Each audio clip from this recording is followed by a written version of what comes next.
In 1907, an 18-year-old Adolf Hitler applied to the Academy of Fine Arts in Vienna. He was rejected. Undeterred, he tried again the following year and was rejected once more. The reason? He struggled with drawing the human form, especially faces. His architectural sketches were praised though, and he was advised to pursue architecture instead. But that was never an option. He hadn't finished high school and didn't meet the academic requirements. So let's say he tries again. Third time's the charm. He hones his craft, finally learns how to draw human faces and expressions, and gets accepted. Through art, he becomes compassionate, sheds his hateful ideology, and transforms into a vocal anti-war activist. Eventually, he wins the Nobel Peace Prize and dies a hero. Not. In Hitler's mind, the rejection from the Academy of Fine Arts was more than just a setback. It was proof that the world was against him. Disillusioned, he spent the next few years spiraling into poverty, resentment, and radicalization. But what if things had gone differently? What if, instead of turning him away, the Academy had accepted him? Would history have changed? Or was Hitler's path already set? Let's dive in. And also, don't forget to sub. I have 10 clips of Hitler speeches on my computer now and don't want the feds to investigate me. Thanks. So, in this alternate timeline, Hitler moves to Vienna in 1907 and gets accepted into the Academy of Fine Arts. Let's say he gets in on his first try. He moves into student housing, attends lectures, and spends his days painting. But here's the thing, he's not exceptional. Even in real life, his artwork was technically competent but uninspired. His professors criticize his lack of creativity, his peers surpass him, and it dawns on him that he's never going to be a great artist. On top of that, Hitler had already dropped out of high school and never developed the discipline to handle criticism or push himself to improve. He was lazy, uncooperative, and had a habit of staying up late, sketching and reading without much structure or commitment. And that's a problem, because instead of recognizing his own shortcomings, he would have likely blamed the system, the professors, the structure of the academy, maybe even the people he had already resented. Long before he applied, Hitler held strong political views. He was fiercely pro-German, deeply anti-Semitic, and resented the Habsburg Empire for its multicultural makeup. He saw non-German ethnicities, particularly Slavs, as inferior and viewed Vienna, a diverse, cosmopolitan city, as proof of everything he despised about Austria-Hungary. Instead of softening his views, his time in Vienna only reinforced them. Early 1900s Vienna wasn't just a cultural hub, it was a place where anti-Semitism and far-right politics were mainstream. The city's mayor during Hitler's early years in Vienna, Karl Lueger, openly ran on an anti-Semitic platform. Lueger has been cited as being a massive inspiration for Hitler, with his anti-Semitism being a core tenet in Hitler's beliefs. Lueger had even once called Budapest Judapest. The newspapers Hitler read, full of conspiracy theories.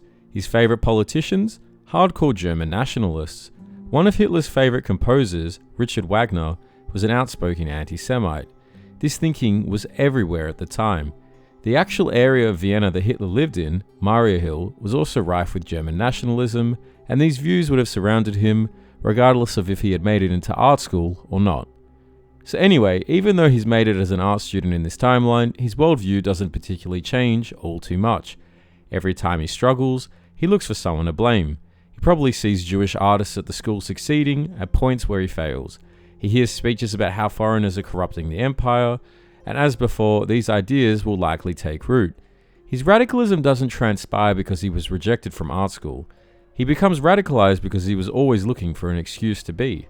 Even as a young boy, Hitler had always viewed himself as German first, as many Austrian Germans did at the time, and really despised the Habsburg Empire and its rule over an ethnically diverse population.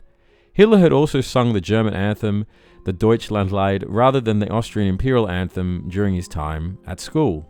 So, if Hitler is admitted to the Academy of Fine Arts in Vienna in 1907, he completes the standard 4 to 5 year painting program by 1913 at the latest, still a year before World War I begins. Even if he slacks off, misses a semester, or takes longer than usual, he's finished by 1914. Academically, he wouldn't have been exceptional. Given his lack of discipline and artistic originality, he'd likely land somewhere in the middle or bottom of his class. Once he graduates, he either stays in Vienna or moves to Munich, drawn by his deep affinity for Germany. He isn't a starving artist, but he isn't successful either. just another mediocre painter trying to make a living. Perhaps his formal training just gives him a slight edge, allowing him to capture facial expressions better or convey emotion more convincingly. Maybe, in an alternate world, this could have humanized him a little, forcing him to see people beyond categories of Germans, Slavs, or Jews. In the end, though, it wouldn't have made a noticeable difference. His pro-German, anti-minority views had already taken root in his earlier years and would only been reinforced over time. By mid-1914, less than a year after finishing art school, World War I begins. Now, keep in mind, Austria-Hungary has conscription, and by 1910, at 21 years old, Hitler was already eligible. In real life, his homelessness kept him off the authorities' radar, but as a student, he likely would have been exempt until he graduated. After 1913, he'd still have the same problem though. Austria-Hungary expects him to serve.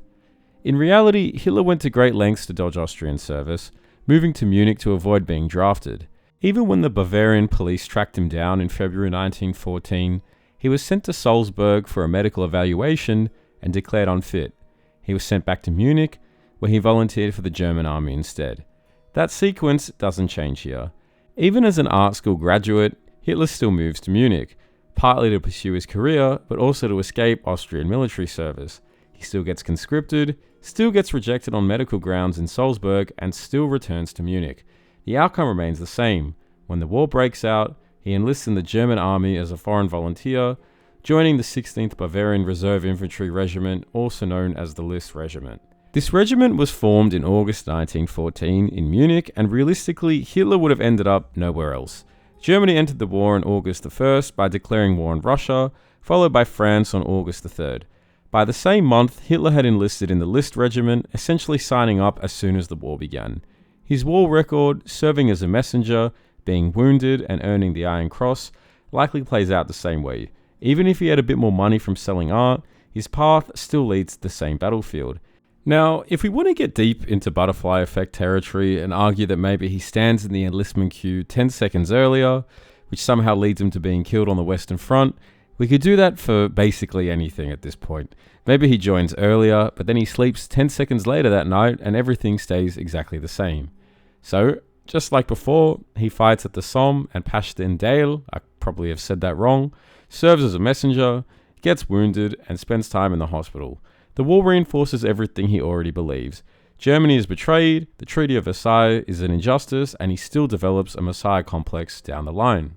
After the war, Hitler ends up back in Munich. In this timeline, he at least has formal art training, so maybe he makes a living painting postcards, selling portraits, or doing freelance work, as well as also being in the army at the same time. But Germany in the 1920s is an economic disaster, and art isn't exactly a stable career. So, like in real life, he starts attending political meetings. He listens, he talks, and eventually he realizes he has a real talent. Not for painting, but for speaking. He joins the German Workers' Party. He rises through the ranks. The Nazis still form because the conditions that allowed them to exist, economic collapse, political instability, and anger over Versailles, are still there. Hitler's art school background might delay things slightly, but it doesn't stop them. So when Hitler rose to power in 1933, he ordered Ernst Schultz Strathaus, I've probably butchered that as well, to track down his paintings, largely intending to destroy them and keep his artistic failures out of public view. He wanted to control the narrative and ensure his past as a rejected artist didn't undermine his image. However, if he had actually graduated from the Academy of Fine Arts, his artistic background might have added a layer of legitimacy to his persona, possibly making him even more popular. In that case, he may not have been so determined to erase his own works. Instead, his paintings could have been celebrated within Nazi Germany, becoming prized possessions during the regime, and historical artifacts after World War II. So, does art school change anything? Nah, not really. Hitler was disillusioned after Germany's loss in World War I. He was always resentful, and he was always going to look for someone to blame. His failure as an artist didn't create the Nazi Party. Germany's political and economic chaos did. Art school might have given him a slightly better shot at stability, but it wouldn't have erased who he was, fundamentally. And maybe that's the scariest part, knowing that history wasn't shaped by one rejection, but by a man who was always going to find another reason to do what he did. Thanks for watching, guys, and I'll see you in the next.